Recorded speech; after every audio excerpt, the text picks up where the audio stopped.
চোট যেন নেইমারের সমর্থক শব্দ। ক্যারিয়ারে বিভিন্ন সময় ব্রাজিলিয়ান সুপারস্টারকে চোটের কারণে মাঠের বাহিরে থাকতে হয়েছে। বর্তমানেও আছেন মাঠের বাহিরে। বড়সড় সব চোটে ব্রাজিলিয়ান সুপারস্টারকে লম্বা সময় মাঠের বাহিরে ছিটকে যেতে হয়। গত বছরের ১৬ অক্টোবর দক্ষিণ আমেরিকা অঞ্চলে ২০২৬ বিশ্বকাপ বাছাই পর্বে উরুগুয়ের বিপক্ষে খেলতে নেমে চোটে পড়েন নেইমার জুনিয়র। সেদিন কাঁদতে কাঁদতে মাঠ ছাড়তে দেখা যায় ব্রাজিলিয়ান সুপারস্টারকে। চোটাক্রান্ত হওয়ার পর কোপা আমেরিকায় তার খেলা নিয়ে শঙ্কা তৈরি হয়েছিল। পরে সেই শঙ্কাটাই সত্যি হয়েছে। বাঁ হাঁটুর অ্যান্টেরিয়র ক্রুসিয়াট লিগামেন্ট ছিঁড়ে যাওয়ায় অস্ত্রোপচার করাতে হয়েছে নেইমারকে। এরপর ডিসেম্বরে নেইমার কোপা আমেরিকা খেলতে পারবেন না বলে নিশ্চিতভাবে জানিয়ে দিয়েছেন ব্রাজিল জাতীয় দলের চিকিৎসক রড্রিগো লাসমার। এবার নেইমারের মাঠে ফেরা নিয়ে কথা বলেছেন এই চিকিৎসক।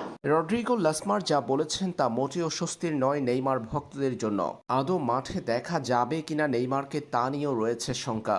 স্প্যানিশ সংবাদ মাধ্যম মুন্ডো দি পার্তিবোকে লাসমার বলেন, আমরা এখনও তার পুনর্বাসনের অর্ধেকটাই পৌঁছাতে পারিনি। যখন আমরা ৯ কিংবা ১০ মাস পর ফিজিওথেরাপি সম্পূর্ণ করব, তখনই শুধুমাত্র আমরা তার মাঠে ফেরার সময় নিয়ে নিশ্চিতভাবেই কিছু বলতে পারব। গত বৃহস্পতিবার লাসমারের হাসপাতালে নেইমারের পরীক্ষা করানো হয়। পাশাপাশি মাঠে ফিরতে মরিয়া নেইমার এরই মধ্যে আল হিলালের চিকিৎসক দলের পর্যবেক্ষণে রয়েছেন। পেশির শক্তি বাড়ানোর কাজ করছেন বলেও জানা গেছে। শেষ পর্যন্ত পুরোপুরি ফিট হয়ে কবে মাঠে ফিরতে পারবেন নেইমার তা জানতে অপেক্ষা করতে হবে ভক্তদের।